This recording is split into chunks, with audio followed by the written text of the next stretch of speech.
আসলে কিভাবে টুলগুলা কাজ করছে। সো সিম্পলি আমরা প্রথম যে টুলটা ব্যবহার করছি এটা পেন টুল। এটা দিয়ে আমরা একটা নির্দিষ্ট অংশের পাত করতে পারছি। এটার সাথে আপনারা প্রায় সবাই পরিচিত। এখন কথা হচ্ছে, ফর এক্সাম্পল আমরা রাফ পাত করি প্রয়োজন অনুসারে। আচ্ছা, এখন মনে করেন আপনার যে পাতটা আপনি করেছেন, এই যে পাতটা দেখতে পাচ্ছেন, এই পাতটার কোনো প্রয়োজন নেই।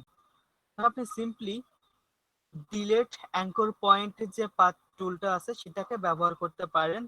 এটা ব্যবহার করলে আমরা এখানকার অ্যাঙ্কর পয়েন্টটা ডিলেট করে দিতে পারবো।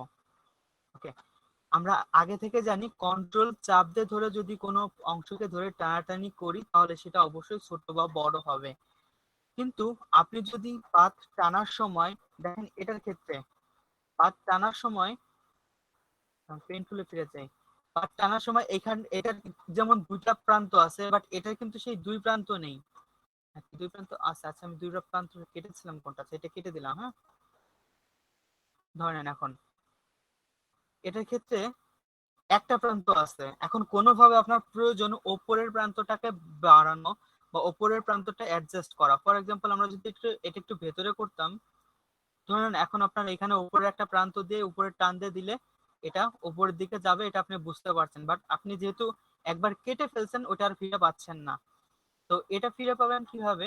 এখান থেকে কনভার্ট পয়েন্ট টুল ব্যবহার করবেন।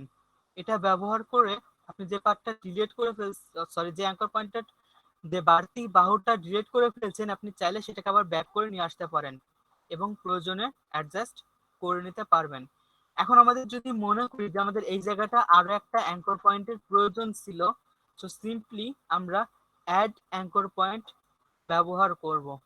ব্যবহার করলে আর একটা অ্যাঙ্কর পয়েন্ট পাবো, দেন আমরা এটাকে প্রয়োজন অনুসারে অ্যাডজাস্ট করে নিব। এটা ফটোশপের ক্ষেত্রে খুব বেশি ব্যবহার না হলেও এই যে টুলগুলোর কথা বলছি, এই টুলগুলো ইলাস্ট্রেটরে বহুল ব্যবহৃত, মানে প্রচুর ব্যবহার করতে হয়। কাজটা সেম, এখানে আপনি যে কাজটা দেখলেন ওইখানটাও ঠিক সেম একই কাজ করতে হবে। তো বিষয়টা কি বোঝা গেল আসলে আমরা এখানটায় কি কি কাজ করছিলাম? ফ্রিডম পেন টুলটা এটা কি ব্যাপার, সফটওয়্যার হ্যাং করলো নাকি?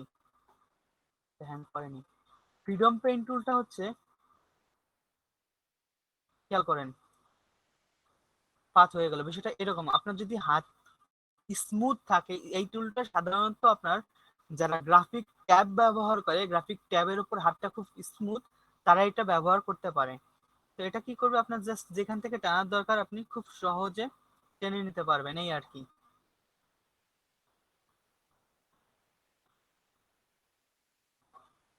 আমাদের স্বাভাবিকভাবে এই টুলটা, মানে আমরা যদি ব্যবহার করতে চাই, হাতটা খুব স্মুথ না হলে আপনি ব্যবহার করতে পারবেন না। দেখতে পাচ্ছেন ফ্রিডম পেন টুল। তো আমাদের পেন টুলটা ব্যবহার করলে কাজটা সব থেকে বেশি স্মুথ হবে। আর এই ফ্রিডম পেন টুলটা ফটোশপের মানে পুরাতন ভার্সনগুলোর ক্ষেত্রে থাকবে না। তো এটা আমাদের তেমন কোনো ব্যবহারও আপাতত করতে হচ্ছে না। কিছু কিছু ক্ষেত্রে শর্টকাটের জন্য প্রয়োজন হতে পারে, যদি আপনার হাত খুব স্মুথ হয় আপনি ব্যবহার করতে পারেন। তো পেন টুলের মধ্যে যে অ্যাঙ্কর পয়েন্ট অ্যাড করা, অ্যাঙ্কর পয়েন্ট ডিলিট করা এবং কনভার্ট পয়েন্ট টুলটা বললাম, এটার মধ্যে কোনো কোশ্চেন থাকলে একটু বলবেন।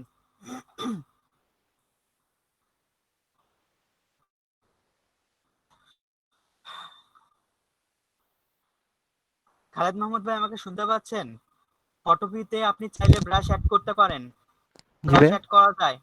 আপনি বললেন যে ফটোপিতে ব্রাশ অ্যাড করা যায় কিনা। হ্যাঁ হ্যাঁ। ব্রাশ অ্যাড করা যায়, আমি দেখেছি কেবলমাত্র ট্রাই করে।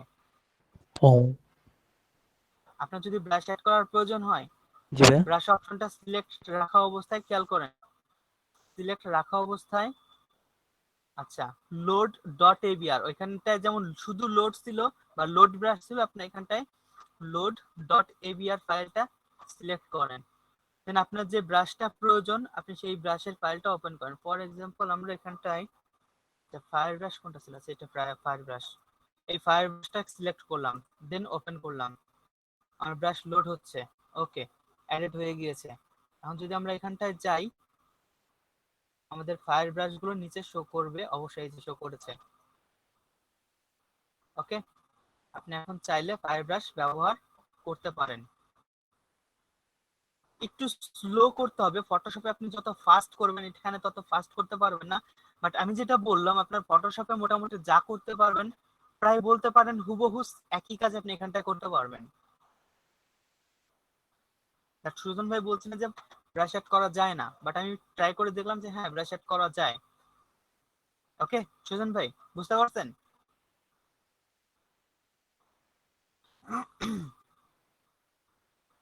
আচ্ছা, পেন টুলের ভেতরে যে টুলগুলোর কথা বললাম, এখানটায় কোনো কোশ্চেন থাকলে আমাকে একটু বলবেন। পেন টুল নিয়ে কোনো কোশ্চেন থাকলে, পেন টুলটা খুব গুরুত্বপূর্ণ, খুবই গুরুত্বপূর্ণ পেন টুল, বলেন। Pen tool sir stroke path দিয়ে কিভাবে কাজ করে? পেন টুলে স্ট্রোক পাথ বুঝলাম না ঠিক আপনার কথাটা। আপনি কি পেন টুল সিলেকশনের পর স্ট্রোক দেওয়ার কথা বলেছেন? জি স্যার, ওই স্ট্রোক দিয়েই কিছু মানে কিছু কাজ মনে হয় আছে। ফর এক্সাম্পল আমরা যদি এই কাজ এইটুকু সিলেক্ট করে নিতাম, হ্যাঁ আমরা একটু সিলেক্ট করি, সুবিধাতে আছে, আমরা ফ্রিডম যে সিলেকশন টুলটা আছে এই টুলটা ব্যবহার করে আমরা সিলেক্ট করে দিই।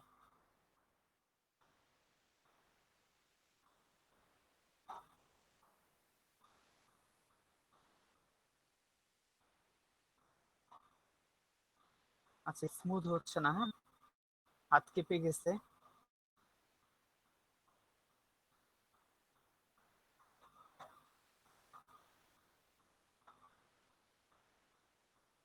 আপনি এখন এই যে পাথটা করা হয়েছে এই পাথটা আপনি একটা স্ট্রোক দিতে চাচ্ছেন, ইজ ইট? ওকে,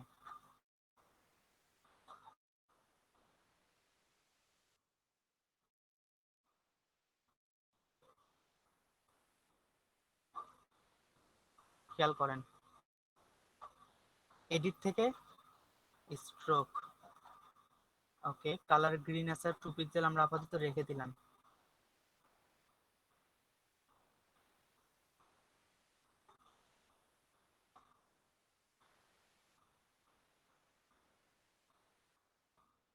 অ্যাড হয়েছে কি, হয়ে যাওয়ার কথা, আমরা একটু কন্ট্রোল ডি দিয়ে ডিসলেক্ট করলে। আচ্ছা, আমরা 2 পিক্সেল নিয়েছিলাম তো এই কারণে খুব তীক্ষ্ণ দেখা যাচ্ছে। আমরা পিক্সেলটাকে যদি একটু বাড়িয়ে নিই, এডিট থেকে স্ট্রোক 2 পিক্সেলের জায়গায় 7 পিক্সেল।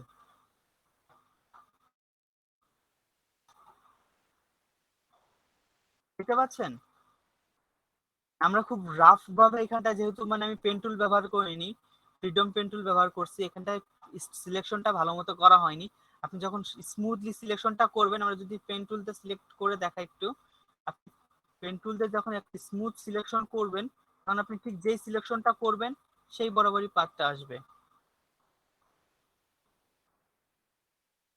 আর বেটার হবে পাথ নেওয়ার জন্য আপনি একটা নিউ লেয়ার নিয়ে নেন। আর নিউ লেয়ার না নিলে আপনি কিন্তু পরবর্তীতে এটা এডিট করতে পারবেন না। আচ্ছা যাক, আমরা এডিটর হিসেবে পরে আসি। স্ট্রোক 7 পিক্সেলই রাখলাম। ওকে, বুঝতে পারছেন? আর যেটা বলছিলাম, এটা আপনি কিন্তু এখন এডিট করতে পারবেন না, লক খুলে নিলে আপনি কিন্তু এটা এডিট করতে পারবেন না। বাট আমরা যদি এটাকে আলাদা লেয়ারে নিতাম, আলাদা একটা লেয়ার ক্রিয়েট করে দেন স্টিল থেকে এডিট থেকে স্ট্রোক 7, এখন কিন্তু আপনার যদি প্রয়োজন পড়ে আপনি এটা এডিট করতে পারেন মেইন ইমেজের কোনো ক্ষতি না করে। স্ট্রোক নিয়ে আর কি বুঝতে পারছেন সাদিক ভাই? জি স্যার। তার স্কেচ গুলো করা হয় কি পেন টুল দিয়েই, মানে ইমেজ থেকে যে স্কেচ করা হয়? স্কেচ গুলা করা হয় আপনার ইলাস্ট্রেটরে সাধারণত। আর ফটোশপের যে স্কেচ গুলো করা হয় এটা প্রফেশনালি, আপনি স্কেচ করতে চাইলে আপনাকে গ্রাফিক প্যাড ব্যবহার করতে হবে। আপনি পেন টুল দিয়ে ঘষে ঘষে যে স্ট্রোক গুলো, ওটা বলতে পারেন যে একটা স্ট্রোক করতে গেলে আপনার একটা দিন পার হয়ে যেতে পারে বা তার থেকে বেশিও টাইম লাগতে পারে। বাট আপনি গ্রাফিক প্যাডের ক্ষেত্রে এই কাজটা খুব দ্রুত করা যায়। তো যে স্ট্রোক গুলোর কথা আপনি বলছেন, ফর আমি এক্সাম্পল আমি একটু লিখি।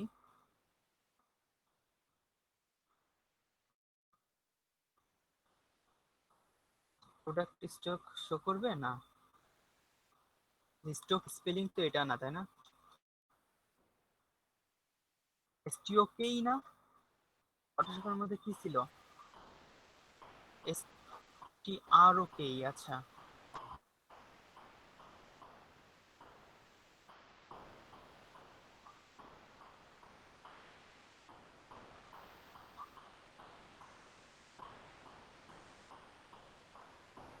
এত ঝামেলা কেন করছি?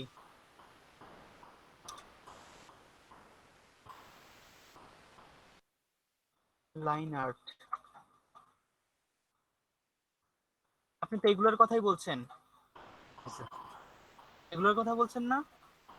এগুলো এই তারপর কাজগুলো, ইমেজ থেকে করেছে এগুলো গুলো। হ্যাঁ এগুলো ইমেজ থেকে করা হয়েছে। এখানে আপনি যা দেখতে পাচ্ছেন তার সবই ইমেজ থেকে করা হয়েছে। তো এগুলো সাধারণত আপনার ইলাস্ট্রেটরে করা হয়, পেন টুলের মাধ্যমে ইলাস্ট্রেটরে করা হয়। আর আপনি যদি ফটোশপে করতে চান, ফটোশপে খুব সহজে যদি গ্রাফিক প্যাড ব্যবহার করে করা যায় তাহলে খুব সহজে করা যায়। আর আপনি যদি ব্রাশ টুল ব্যবহার করে করতে চান, আপনার হাতটা খুব, মানে ব্রাশ টুলটা ব্যবহার করে কাজটা করলে খুব দ্রুত কাজটা হলেও আপনার হাতটা খুব স্মুথ হতে হবে। আমার যেমন বললাম, যেখানে ড্র করতে গিয়ে দেখেন অনেক নিচে নেমে আসছে, হাতটা যদি স্মুথ না থাকে তাহলে খুব বাজে হবে। হাতটা যদি খুব স্মুথ থাকে তাহলে আপনার এই প্রবলেমটা হবে না। আর আপনি ফটোশপে যদি পেন টুল দিয়ে করতে চান, হ্যাঁ ফটোশপ আপনি পেন টুল দিয়ে করতে পারেন, বাট প্রয়োজনের তুলনায় সময় একটু বেশি লাগবে, এই আর কি। আপনি জাস্ট ইমেজের উপর ড্র করলেন। আমরা যদি একটা প্রোডাক্টের ইমেজ সার্চ দেই,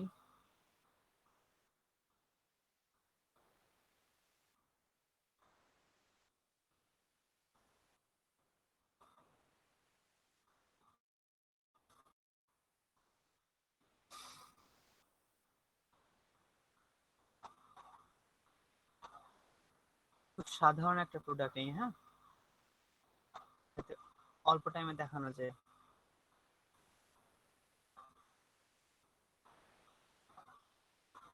ফর এক্সাম্পল আমি এটাই নিলাম, হ্যাঁ, কপি।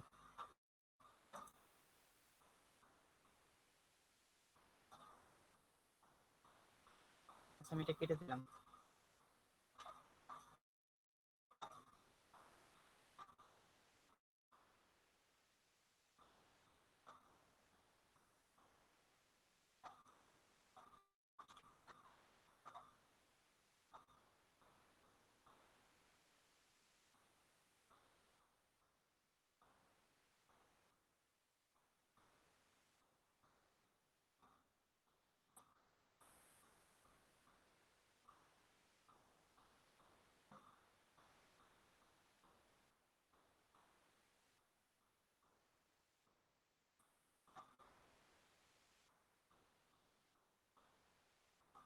এখন আপনি স্ট্রোক করবেন,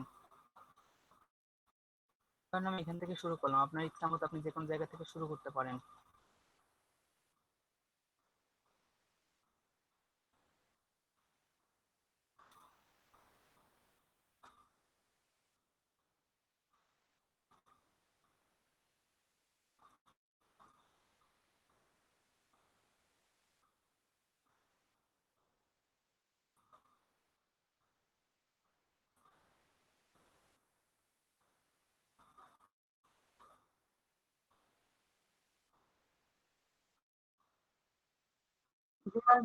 আমি যখন স্ট্রোকটাকে পেইন্ট করবো তখন লেয়ারটা ইম্পর্টেন্ট, পাথ করার সময় লেয়ারটা ইম্পর্টেন্ট না।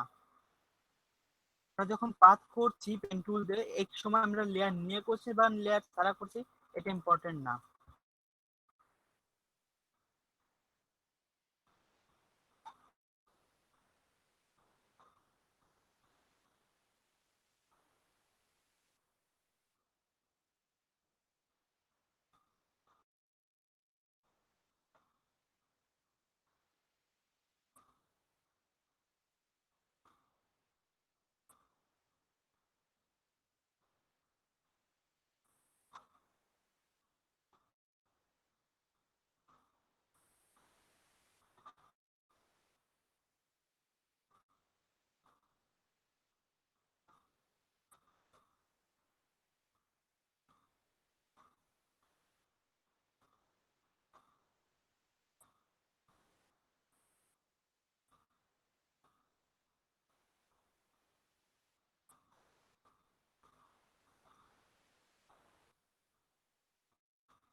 আমি এটুকু আপাতত রাখলাম, হ্যাঁ, আপনাদেরকে দেখানোর জন্য। তো এখন কি করলাম, আমি অবশ্যই একটা লেয়ার নিতে হবে উপরে।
দেখতে পাচ্ছেন?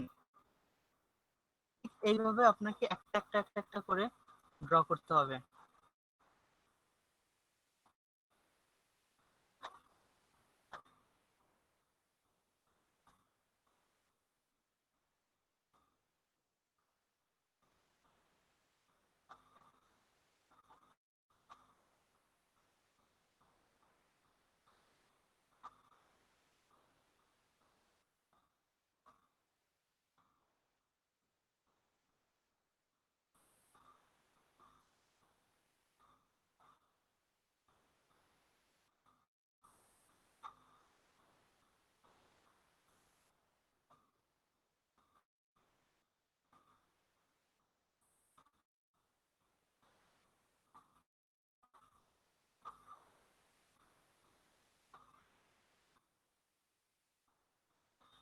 তো এটার ক্ষেত্রে আমি যেটা বললাম আপনাদের, ইলাস্ট্রেটরের যে সুবিধাটা পাওয়া যায় সেটা হচ্ছে আমাদেরকে এখানে আগে একটা বার করে সিলেক্ট করছি, তারপর স্ট্রোক করছি।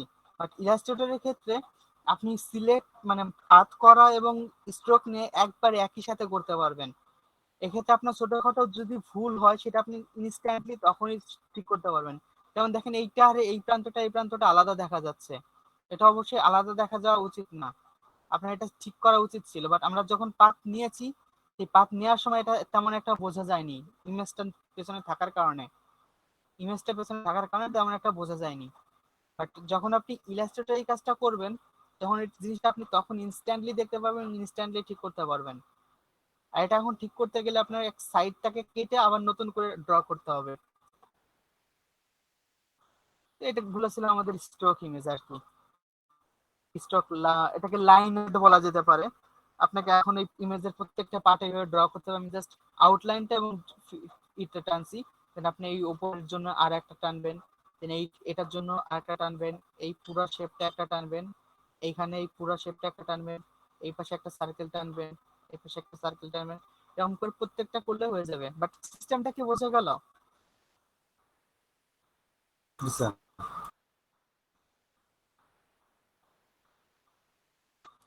ফটোশপের লিকুইফাই ইফেক্টের সাথে আপনারা কেউ পরিচিত?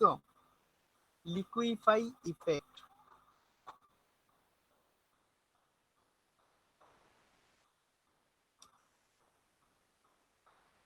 মেবি কেউ পরিচিত না। আচ্ছা,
মাস্কিং ঠিক মতো করা হয় নাই।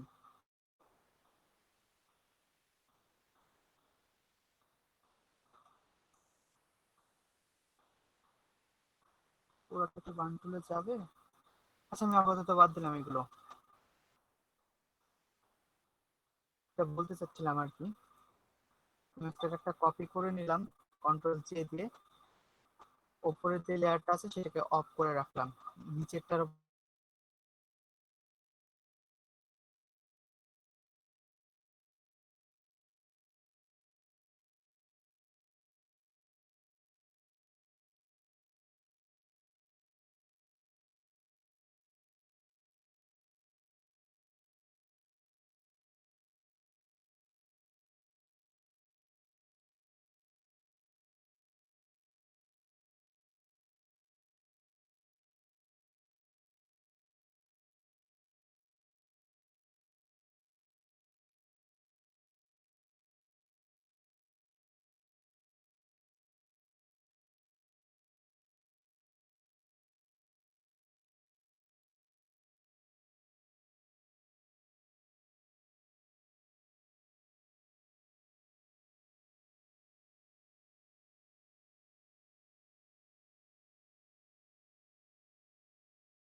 এবার লিকুইফাই ইয়ার লেয়ারটার উপর যখন আমরা কাজ করব তখন অবশ্যই ফরগ্রাউন্ড কালারটাকে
ফেসটা হয়তো বা আরেকটু কম লিকুইফাই করার প্রয়োজন ছিল। ওভারঅল ড্রেসের দিকে ঠিক আছে, বাট ফেসের এই জায়গাটা লিকুইফাই করাটা একটু বেশি হয়ে গেছে, একটু কম হলে আর একটু সুন্দর লাগতো। হ্যাঁ, তো এটা হচ্ছে আমাদের মূলত লিকুইফাই ইফেক্ট দিয়ে ডিস্ট্রাকশন ইফেক্ট। বিষয়টা কি বোঝা গেল? বুঝতে পারছেন আমি এখানে কি করছি? এখানে আমরা ডিস্ট্রাকশন ইফেক্ট ব্যবহার করছি, অর্থাৎ যে ব্রাশটা ব্যবহার করছি তার উপর নির্ভর করছে এখানে যে ক্ষুদ্র ক্ষুদ্র অংশ সেটা কেমন হবে, আমাদের ব্রাশের উপর নির্ভর করবে। আমরা যদি অন্য কোনো ব্রাশ ব্যবহার করতাম তাহলে বিষয়টা অন্যরকম হতো। ফর এক্সাম্পল আমরা যদি একটু দেখাইও, আহ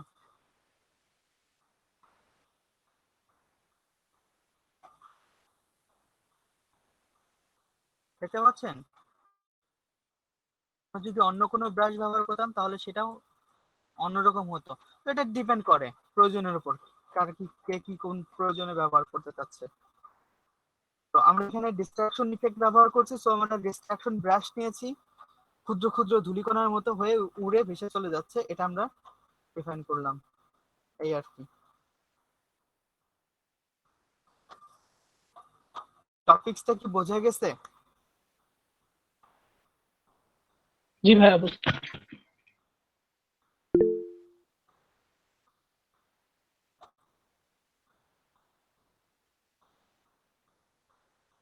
ইমেজটা দেখতে পাচ্ছেন আপনারা?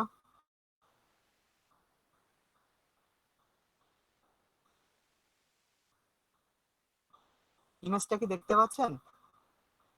জি আমি আমি এখানে যে ইমেজটা ওপেন করেছি এটা একটা পোস্টার ডিজাইন।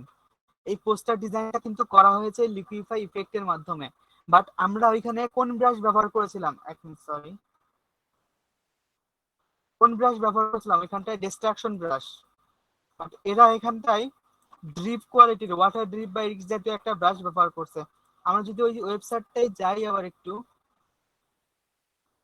ওয়েবসাইটটার নাম কি ছিল যেন, ব্রাশ জি না, brushg.com। আচ্ছা, ওকে, ড্রিপ ব্রাশ দেখা যাক কি শো করে। দেখেন বিভিন্ন রকম ড্রিপ ব্রাশ আছে, প্রয়োজনের উপর নির্ভর করবে আপনি কোন ব্রাশটা আপনার ব্যবহার করার প্রয়োজন। ওকে, তবে একটা জিনিস মনে রাখবেন, আমি এখানে যে ইমেজটা শো করছি, আমি এইখানে ডিস্ট্রাকশন ইফেক্টটা করার জন্য কিন্তু এই লোকটার মাত্র দুইটা ইমেজ ব্যবহার করছি, অনলি দুইটা। একটা ব্যাকগ্রাউন্ডে ইমেজ যেটাকে লিকুইফাই করেছি, আর একটা হচ্ছে ওপরের মেইন ইমেজ যেটাকে ডিস্ট্রাকশনের সাথে ম্যাচ করেছি, দ্যাটস ইট। বাট আপনার এটার কাজ করতে গেলে কিন্তু দুইটা ইমেজে হবে না। যেমন এই পাশের যে ড্রিপগুলো আছে দেখেন, খেয়াল করেন, এই যে ড্রিপগুলো আছে এই ড্রিপগুলা আর এই পাশের ড্রিপগুলো কিন্তু আলাদা দেখা যাচ্ছে। এই ড্রিপগুলো করা হয়েছে আলাদা একটা লিকুইফাই লেয়ারে, আর এই বড় ড্রিপগুলো করা হয়েছে আলাদা একটা লিকুইফাই লেয়ারে। জাস্ট সেম জিনিস, ব্রাশ করে দেওয়া, লিকুইফাই করে দিয়ে উপরের ইমেজটাকে ঠিক রেখে দেন লিকুইফাই করে দেওয়া হয়েছে, ড্রিপ লেয়ারের মাধ্যমে লিকুইফাই করে দেওয়া হয়েছে। ওকে, দেন আপনি হয়তো স্মোক ব্রাশ দিয়ে এখানে কিছু স্মোক ব্রাশ করে দিলেন, আর সিম্পলি টেক্সট অ্যাড করা তো বুঝতেই পারছেন। স্যার এখানে কি ওই কোনো মানে ব্রাইট করার জন্য কোনো লাইট ইউজ করা হয়েছে ইয়াতে হাতের নিচে একটু? এই লাইটগুলোর কথা বলছেন আপনি? স্যার আপনি যে ড্রিপটা ব্যবহার করবেন সেই ড্রিপের মধ্যে লাইটটা অটোমেটিক চলে আসবে ব্রাশের মধ্যে। আপনি কোন ব্রাশটা ব্যবহার করছেন এটার মধ্যে দেখবেন। যেমন আপনি যদি এই ব্রাশটা ব্যবহার করেন, দেখেন এটার উপরে যে লাইটটা আছে দেখতে পাচ্ছেন, একটু ক্লিক করি, ওপেন করি, এই যে লাইটটা আছে না, এই জায়গাটা ফাঁকা থাকবে, অটোমেটিক এই লাইটটা চলে আসবে। আপনি যে ব্রাশটা ব্যবহার করছেন এটার উপর নির্ভর করছে।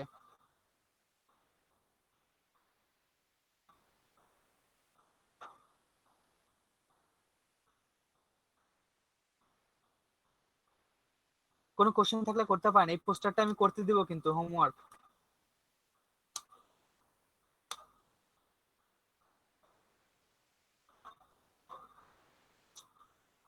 তার সাথে সাথে এই পোস্টারটা তো করবেনই, মানে এটা ফ্রি। তার সাথে সাথে একটা কাজ করবেন, সেটা হচ্ছে আমি এই মুহূর্তে যে ডিস্ট্রাকশন ইফেক্টটা দেখালাম, আপনি অবশ্যই ব্রাশ সার্চ করবেন। এখানটা ডিস্ট্রাকশন লিখে সার্চ করলে আসবে হয়তো বা।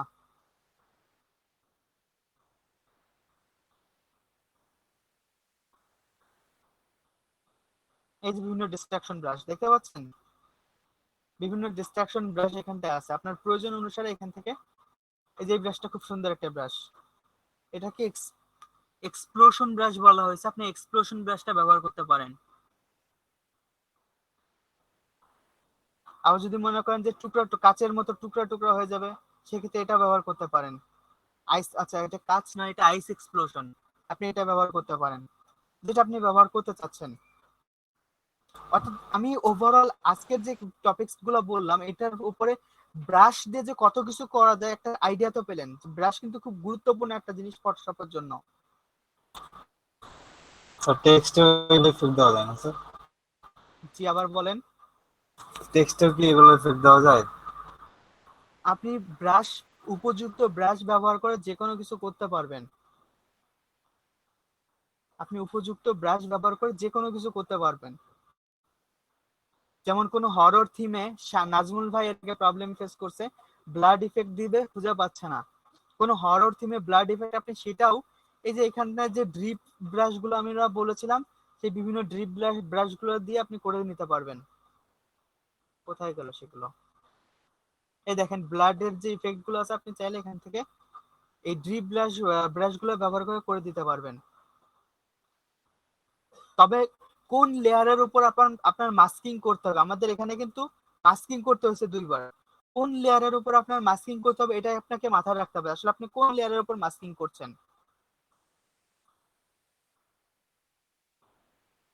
আপনাদের নিজের ইমেজ হয়তো বা আপনার মানে পার্সোনাল নিজের ইমেজ হতে পারে, বা আপনার কোনো একটা ইমেজ দিয়ে, বা হয়তো ছোট বাচ্চা কেউ দিতে চাইলে সেটাও দিতে পারেন। একটা ইমেজ দিয়ে এই এক্সপ্লোশন যে ইফেক্টটা বা ডিস্ট্রাকশন ইফেক্ট আমি যাই বলি না কেন, এই ইফেক্টটা একটা কাজ করে করে পোস্ট করবেন। পারলে একাধিক পারলে তো আরো ভালো। হয়তো আপনি এখানে যে আমি যে এক্সপ্লোশন ব্রাশটা ব্যবহার করছি, আপনি এটা ব্যবহার করছেন এবং এর সাথে সাথে আরো অন্যান্য কিছু এক্সপ্লোশন ব্রাশ ব্যবহার করেন। যেমন আইস ক্র্যাকিং ব্রাশ ব্যবহার করে যে এখান থেকে ছোট ছোট আইসের টুকরা হয়ে ভেঙে বের হয়ে যাচ্ছে, এমনটা আপনি দিতে পারেন। ডিপেন্ড করছে, এটা আপনার ক্রিয়েটিভিটি। আপনি চাইলে একাধিক ইফেক্ট এটার উপর অ্যাপ্লাই করতে পারেন।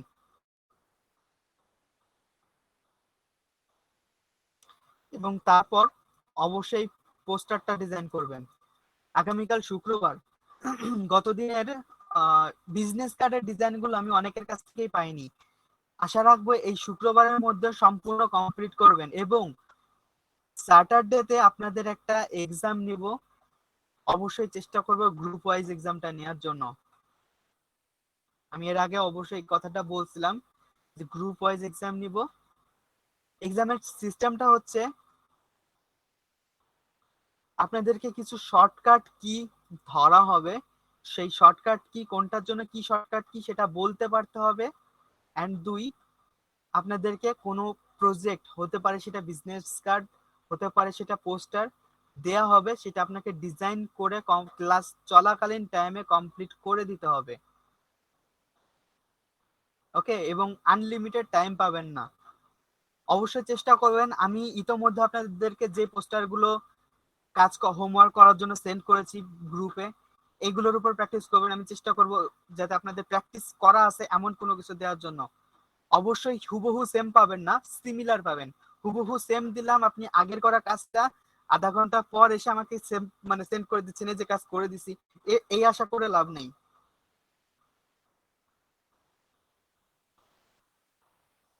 সিমিলার কোনো কাজ আমি দিব আপনাদেরকে, সেটা কমপ্লিট করে দিতে হবে অবশ্যই ক্লাসের মধ্যে, এবং ওভারঅল কার পারফরমেন্স কেমন এটা দেখার বিষয়।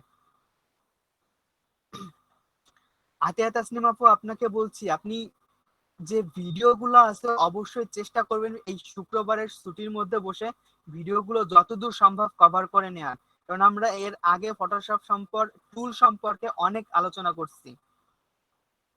আপনি অবশ্যই সেই টুলগুলো দেখে নেবেন, যেহেতু আপনি মানে বিগত ক্লাসগুলোতে ছিলেন না এবং আপনার কাজের কোয়ালিটি অনেক ইমপ্রুভ করতে হবে, এখনো অনেক ইমপ্রুভ করতে হবে। আর শারমিন আপুর তো ফটোশপের ওপর একটা বেসিক আইডিয়া আছে, আপনি ক্লাসগুলো যদি একটু সময় নিয়ে সামান্য একটু দেখতে পারেন, সামান্য একটু দেখলে আপনার বিষয়গুলো আয়ত্ত চলে আসবে, যেহেতু আপনার একটা বেসিক আছে আগে থেকে।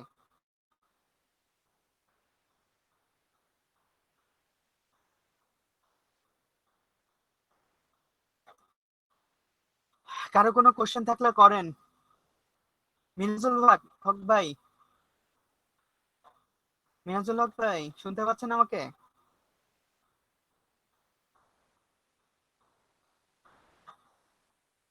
আপনি খুব সাইলেন্ট থাকেন, কোনো প্রবলেম ফেস করেন না নাকি? কোনো কাজ করতে গিয়ে কোনো প্রবলেম ফেস করেন না? কখনো তো বলেন না যে এইটা সমস্যা হচ্ছে বা এটা করতে পারতেছি না বা এমন কিছু? প্রবলেম ফেস করলে তো লজ্জা পাওয়ার কিছু নাই, এখানে আপনি এখানে শিখতেই আইছেন। আপনার প্রবলেম ফেস করলে আপনি সেটা বলবেন, নয়তো সেই প্রবলেমটা সলভ হবে কিভাবে? আপনি যদি আগে থেকে এক্সপার্ট হতেন তাহলে তো অবশ্যই শিখতে আসতেন না।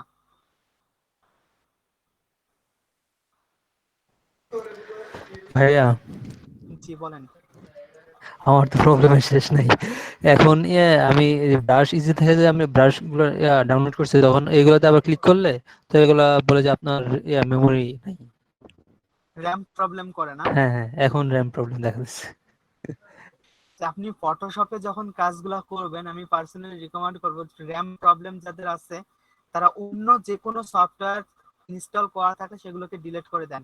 স্পেশালি গুগল ক্রোম কিন্তু প্রচুর পরিমাণে র্যাম খায়, এটা আপনারা জানেন কিনা জানি আমার না। এখানে তো গুগল ক্রোম কিন্তু প্রচুর প্রচুর জায়গা আছে, পরিমাণ। এরকম প্রচুর জায়গা। হার্ড ডিস্কের জায়গা না ভাইয়া, এটা র্যামের জায়গা। হার্ড ডিস্ক অনেক বড় হোক তাতে কিছু যায় আসে না, এটা হচ্ছে র্যাম কতটুকু তার উপর নির্ভর করে। এটা আসলে কাজ করে কিভাবে এটা আপনাদের সবাই জানেন, যদি আমি সামান্য একটু বলি। আপনি যখন কোনো কাজ করছেন, আপনার হার্ড ডিস্কের যত স্পেস থাক সেই কাজটা ফটোশপ যখন করবে, সেই ফটোশপ এই কাজটাকে, ফটোশপ বলে কথা না, যে কোনো প্রোগ্রাম সফটওয়্যার, যে কোনো প্রোগ্রাম সফটওয়্যার কাজটা করার সময় সেটাকে সামনে নিয়ে আসবে, র্যামে রান করবে। আপনার যে র্যামের স্পেসটা আছে এই র্যামের স্পেসের উপর ওই সফটওয়্যারটা রান করবে। রান করলে আপনি যত কাজ করছেন এবং যা করছেন সেই সব কিছু ওই র্যামের উপরই থাকবে। আপনি যখন ওইটাকে সেভ দিবেন, তখন সেভ দেওয়ার পর ওই ফাইলটা র্যাম থেকে আপনার যে মেইন যে হার্ড ডিস্কটা আছে সেই হার্ড ডিস্কে গিয়ে স্টোর হবে। আপনি যদি সেভ না দিয়ে কেটে যান, আমাদের র্যামটা কিন্তু সবসময়, আপনি যদি পিসিটাকে রিস্টার্ট দেন, যদি ফর এক্সাম্পল আপনাদেরকে বলা হয় আপনারা স্মার্টফোন ব্যবহার করছেন, স্মার্টফোন হ্যাং করলে আপনার স্মার্টফোন রিস্টার্ট দেন, কেন স্মার্টফোন রিস্টার্ট দেন? আপনার যখন র্যামের ওপর বিভিন্ন কাজ, আপনি 4টা 5টা অ্যাপস একসাথে চালাতে গিয়ে দেখাচ্ছেন আপনার ফোন হ্যাং হয়ে গিয়েছে, অর্থাৎ সবগুলো অ্যাপসই কিন্তু আপনার র্যামে রান হচ্ছে। র্যামে যখন রান হচ্ছে, র্যাম পুরো যখন ব্লক হয়ে গেছে আর কোনো কাজ করতে পারতেছে না, আপনার ফোন হ্যাং হয়ে গেছে। আপনি যখন ফোনটাকে রিস্টার্ট দিচ্ছেন, র্যামটা ক্লিন হয়ে গিয়েছে। র্যামটা ক্লিন হয়ে গেলে ফোন আবার ওকে। আপনার ডেস্কটপ বা ল্যাপটপ, সেটার ক্ষেত্রে আপনি যখন কোনো ফটোশপ বা প্রোগ্রাম রান করছেন, এই প্রোগ্রামটাও কিন্তু এই র্যামের উপরেই রান হচ্ছে। এই কারণে আপনি চেষ্টা করবেন একসাথে একাধিক প্রোগ্রাম যখন মানে ফটোশপের কাজ করবেন, একাধিক প্রোগ্রাম, হয়তো ব্রাউজার চালাচ্ছেন দুইটা, হয়তো তার পাশে আপনি আরো কোনো প্রোগ্রাম চালাচ্ছেন, এগুলোকে একটু আপাতত অফ করে রাখার জন্য। এক্ষেত্রে আপনি কিছুটা, খুব বেশি সুবিধা পাবেন তা না, কিছুটা সুবিধা পাবেন। আর র্যাম প্রবলেমের জন্য মেবি একটা ভিডিও পোস্ট, মানে লিংক দিয়েছিলাম আপনাদেরকে গ্রুপের মাঝে, আপনি প্রয়োজন ওই ভিডিওটা একটু মানে ফলো করতে পারেন। যদি ওই ভিডিওটা ফলো করার একটা সাইড ইফেক্ট আছে, সাইড ইফেক্ট হচ্ছে আপনার ওই ভিডিওটা ফলো করলে, যারা ফলো করছে তারা বলছে যে ফটোশপের স্পিড কমে যায়, র্যাম প্রবলেমটা শো করে না, অর্থাৎ র্যামের যে ইউ হ্যাভ এনাফ র্যাম, এই যে যে আপনার নোটিফিকেশন বা পপ আপটা শো করতো, এটা শো করবে না, অথচ ফটোশপের স্পিডটা কমে যাবে।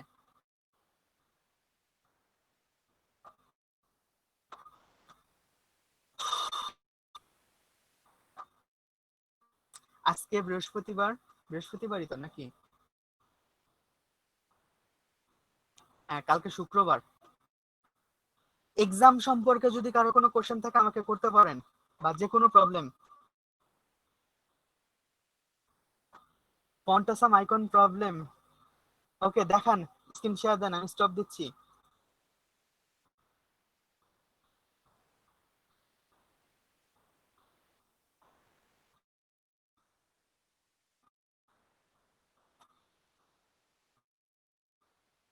জি ভাইয়া, ভাইবা হবে। শামীম ভাই, শর্টকাট টুলগুলো আপনাদের কাছে যখন জিজ্ঞাসা করা হবে সেটা মৌখিক, আর যেটা কাজ করতে দেওয়া হবে সেটা আপনাদের কাজ করে দেখাতে হবে। এক্সাম প্রতি শনিবার, অমিত ভাই, প্রতি শনিবার, শুক্রবারটা মাঝখানে গ্যাপ থাকবে, প্রতি শনিবার এক্সাম।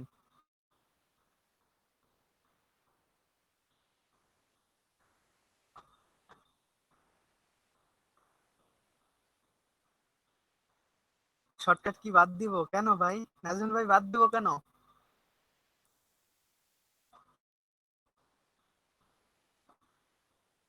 চেষ্টা করেন, পারবেন, সমস্যা নাই। মনে থাকে না?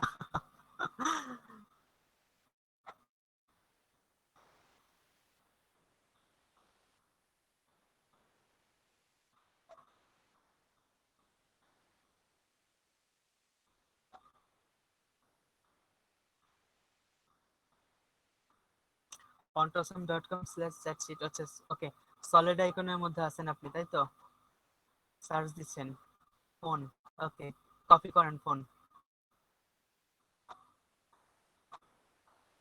ফটোশপ, ট্যাব টুল, কোয়ান্টাসাম সলিড সিলেক্ট করেন আগে, টাইপ টুল এটা কেটে দেন, ওই টাইপ টুলের যে লেয়ারটা আছে ওই লেয়ারটা কেটে দেন, মুভ টুলে যান, মুভ টুলে যান। আচ্ছা ঠিক আছে, এবার আপনি টাইপ টুল সিলেক্ট করেন, আগে টাইপ টুল সিলেক্ট করেন, ওই যে সিলেক্ট করা কেন, টাইপ টুল সিলেক্ট করেন, হ্যাঁ, ক্লিক করেন। এবার ফন্টাসাম যে সলিড আছে ওইটা সিলেক্ট করেন, ফন্টাসাম সলিড। আপনি ওইটুকু কাটতেছেন কেন, পুরাটা পুরাটা লেখ কাটেন, হ্যাঁ, ফন্টাসাম সলিড। এবার আপনি কন্ট্রোল ভি দিয়ে পেস্ট করেন, কপি করা আছে না, কন্ট্রোল ভি দিয়ে পেস্ট করেন, এই যে আসলো, আসবে না কেন?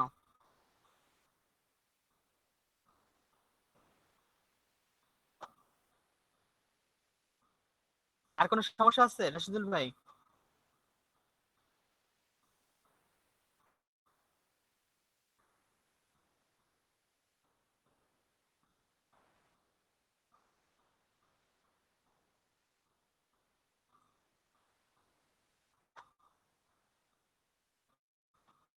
সাজিদ ভাই, জি, আপনার বড় ভাই তো গ্রাফিক্স ডিজাইনের উপরই কাজ করেন, তাই না? আগে করতেন আর কি, অফলাইন আর কি। অবসর টাইমে? জি, আগে ওই একটা মানে প্রফেশনে ছিল, তো তো দেখা যেত যে একটু শখের টুকটাক করতো আর কি। আপনারা কি দুজন এক জায়গায় থাকেন? জি, এখন এক জায়গায় থাকি, বাট ভাইয়া তো বিজনেসের সাথে আছে। ও, আপনি কি আপনার কাজকর্ম, মানে ভাইয়াকে আপনার কাজকর্ম দেখেন, আপনি কি কাজ করছেন বা না করছেন, এগুলো ফলো না, করেন মাঝে মধ্যে? এখন আমার আগে ফলো করা হয় না, সেই সূত্রে আমি আগে একটু জানতাম আর কি। তারপরে এখন এখন আর তেমন কমিউনিকেশন নেই আর কি। ও, আচ্ছা ঠিক আছে। পোস্টার ইমেজটা দিব না? আচ্ছা, পোস্টার ইমেজটা আমি দিয়ে দিচ্ছি। পোস্টার, পোস্টার, আচ্ছা আমি ওই পোস্টারের সাথে আমি সামান্য 1 মিনিটের জন্য স্ক্রিন শেয়ারটা দিই আবার। আরো একটা পোস্টার হোমওয়ার্ক দেবো, যেহেতু শুক্রবার, বাসায় বসে প্র্যাকটিস করতে পারবেন, এক্সামে সুবিধা হবে। আরেকটা পোস্টার আপনাদেরকে দিব, যে পোস্টারটা মোটামুটি ব্রাশ টুল দিয়ে ডিজাইন করে ফেলা যাবে।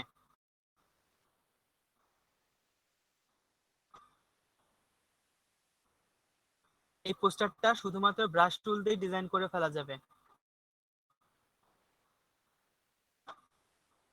ওকে। তবে একটা জিনিস, আপনি যে যে স্টার গুলা, লাইটিং ইফেক্ট গুলো আছে, আপনি স্টার ব্রাশ করার পর, অর্থাৎ লাইট স্টার গুলো নেওয়ার পর লেয়ার গুলাকে আপনি সফট লাইট বা ওভারলে, এমন স্ক্রিন বা এই জাতীয় কোনো একটা ইফেক্ট দিয়ে দিবেন, তাতে করে আপনি স্টার গুলোর যে উজ্জ্বলতা কিছুটা বৃদ্ধি পাবে।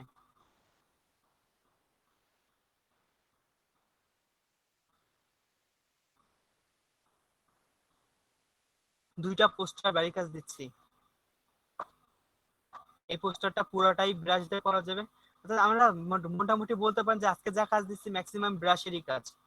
আর লিকুইফাই যে পোস্টারটা দিচ্ছি এটাও কিন্তু আপনার ব্রাশেরই কাজ, ব্রাশেরই কাজ।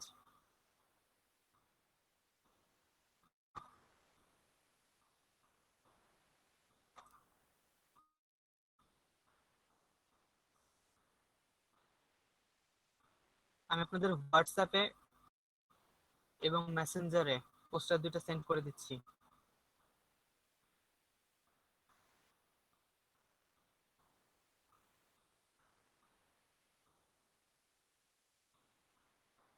পোস্টারের মকআপ আছে আপনাদের কাছে?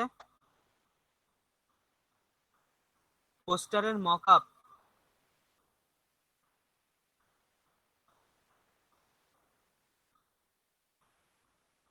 যদি পোস্টারের মকআপ না থাকে আপনারা পোস্টারের একটা দুইটা মকআপ ডাউনলোড করে নেবেন এবং ডিজাইনটা সাবমিট করার সময় গ্রুপে, ওকে শামীম ভাইয়ের কাছে আছে, ডিজাইনেরটা গ্রুপে সাবমিট করার সময় যে মকআপ করার সিস্টেমটা বললাম ওই সিস্টেমে মকআপ করে দিবেন, মকআপ করে তারপর সাবমিট করবেন।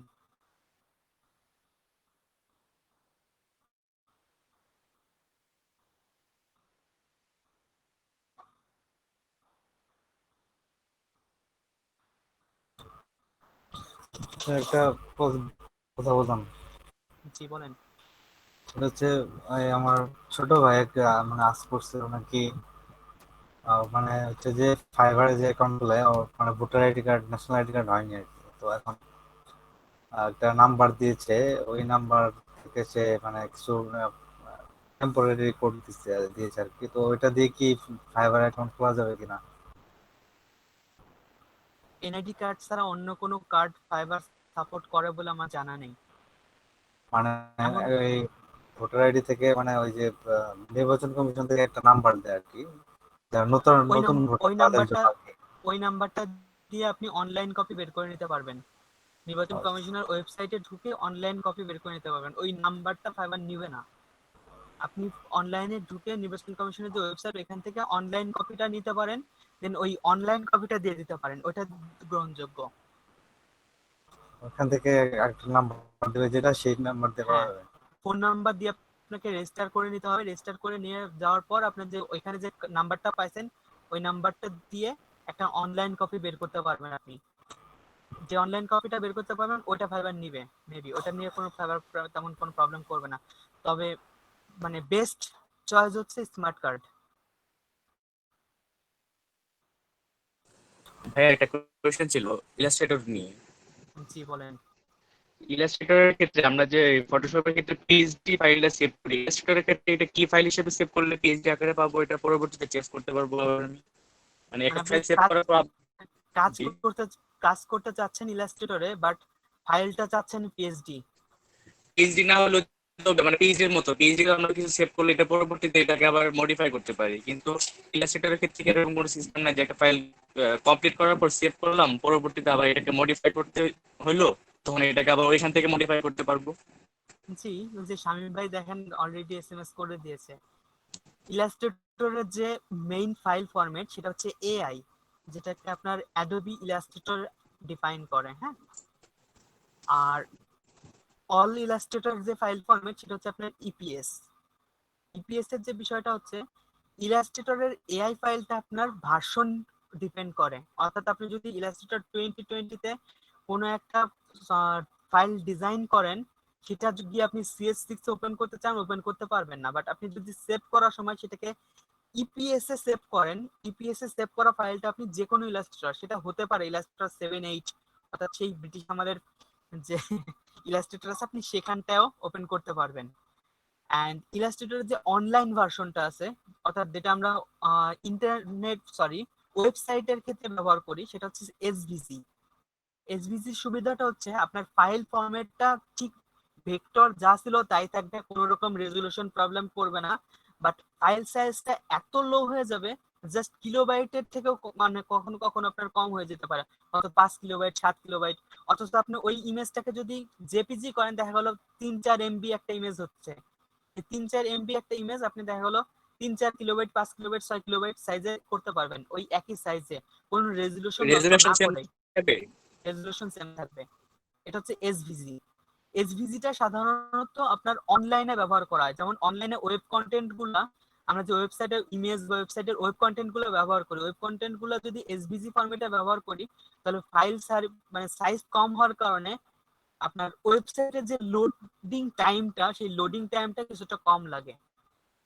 অর্থাৎ ওয়েবসাইটটা লোড নিতে যে টাইমটা লাগে, সেই টাইমটা কম লাগে যদি আমরা এসভিজি ফরম্যাটে আপলোড করি বা নিই।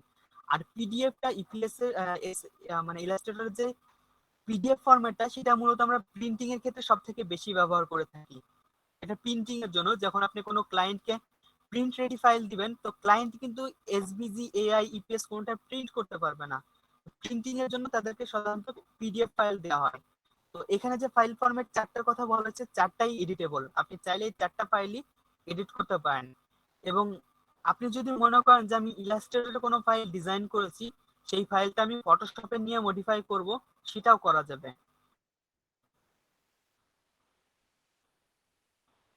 আর ভাইয়া আইকনের ক্ষেত্রে আমি যে আইকন ফটোশপ ইউজ করতেছি সেই আইকনটাই তো ইলাস্ট্রেটর ইউজ করতে পারবো। আপনি যে ফটোশপের ক্ষেত্রে আমরা পিএনজি ফাইলটা ইউজ করি, তো সেক্ষেত্রে কি ইলাস্ট্রেটরের ক্ষেত্রে সেম ওই একই ফাইল? ইলাস্ট্রেটরের ক্ষেত্রে আইকনগুলোর ক্ষেত্রে ইলাস্ট্রেটরের আইকনগুলো যদি আপনি ভেক্টর আইকন নেন, তাহলে অবশ্যই আপনাকে ওই পিএনজি নেন, জেপিজি নেন, যাই নেন, আপনাকে মানে পেন টুল দিয়ে পাথ করে সেটাকে ভেক্টরাইজ করে নিতে হবে। আর যদি আপনি মানে পিএনজি ফরম্যাটে রাখতে চান, হয়তো এমন হয় আমরা অনেক সময় ফ্লায়ার, ব্রোশার, কোম্পানি প্রোফাইল এগুলো ডিজাইনের সময় কোম্পানির নিজস্ব কিছু আইকন থাকে, সেই আইকন গুলো কোম্পানি হয়তো বা দিয়ে দিচ্ছে, আপনি অবশ্যই নিজের সময় নষ্ট করে সেই আইকন গুলো আবার ডিজাইন করতে চাইবেন না। তো কোম্পানির হোল্ডাররা যে আপনার আইকন গুলো দিয়ে দিচ্ছে, এই আইকন গুলো ওনারা সাধারণত আপনাকে পিএনজি ফরম্যাটে সেন্ড করবে, আর আপনি ওই পিএনজি ফরম্যাটের আইকনটা ওইভাবে ব্যবহার করতে পারবেন, কোনো রকম চেঞ্জ করার প্রয়োজন পড়বে না। আবার এমন হয় অনেক সময় ওনারা জেপিজি তে সেন্ড করে, তো আপনাকে জেপিজি ইমেজটাকে ফটোশপে নিয়ে ব্যাকগ্রাউন্ডটাকে রিমুভ করে ওটাকে পিএনজি করে নিতে হয়, পিএনজি করে তারপর আপনি ওটাকে আবার পোস্ট করতে হবে, অর্থাৎ ইউজ করতে হবে ইলাস্ট্রেটরে। ইলাস্ট্রেটর নিয়ে আমরা বিশদ আলোচনা করব, বিশদ ক্লাস আছে।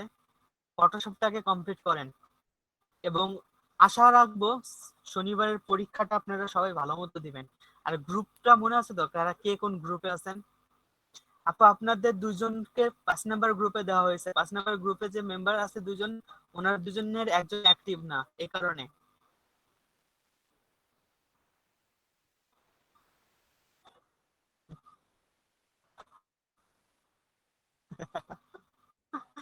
যে আপনার গ্রুপে যে নতুন, আপনাদের গ্রুপে মানে আগে যে দুজন দিছিলাম ওই দুজন তো অ্যাক্টিভ না কাজ করার দিক থেকে, এই কারণে নতুন যে দুজন দিচ্ছি এরা দুজন অ্যাক্টিভ, এবং আশা করি কাজও অনেক ভালো করবে।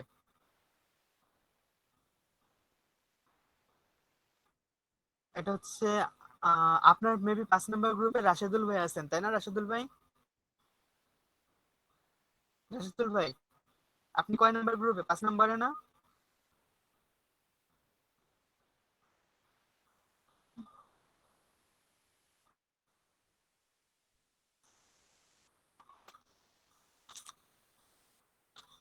আচ্ছা 1 মিনিট আমি দেখে বলতেছি, হ্যাঁ। আপনাদের 5 নাম্বার গ্রুপে ছিলেন আতিক ভাই, কি 5 নাম্বার গ্রুপে আতিক ভাই? স্যার আমি ভাই তো আমরা 5 নম্বর গ্রুপে জানতাম, বাট এরপরে শুনলাম যে ফোরে গ্রুপ ফোরে আর কি। আপনি তো 5 নাম্বার গ্রুপে দেখতে পাচ্ছি। স্যার আমিও তো জানতাম, বাট আজকে একজন বললো যে মানে আমি কাজ ফোর গ্রুপ ফোরে আর কি। আর ফোরে? ফোরে আমাদের বাকিগুলো যারা ছিল তারা সবাই ফোরে দেখতে পাচ্ছি। আচ্ছা মেবি আপনাকে রিপ্লেস করা হয়েছিল না, ফাতেমা ফোরের যে ফাতেমাতুজ জোহরাকে মানে 5-এ নিয়ে এসে আপনাকে ফোরে দেওয়া হয়েছিল মেবি, হয়তো বা। ঠিকই আছে আতিক ভাই, ফাতেমাতুজ জোহরা উনি ফোরে ছিলেন, ওনাকে মেবি 5-এ নিয়ে এসে আপনাকে ফোরে দেওয়া হয়েছিল।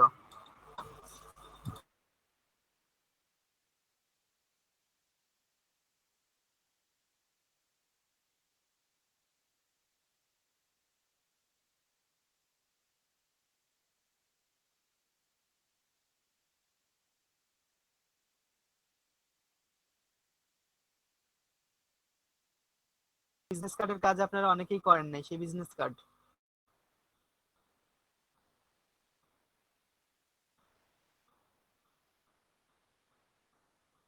মেবি কারো কোনো প্রবলেম নেই। ওকে, সবাই ভালো থাকবেন এবং শনিবারের পরীক্ষার জন্য বেস্ট অফ লাক।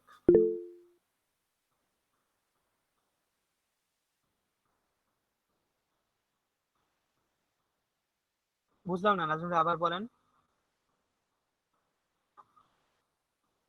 হ্যাঁ হ্যাঁ, আমি আমি আমি এই জিনিসটা মানে আপনার নাম, তাদের প্রত্যেকের নাম লিখে সেন্ড করে দিব।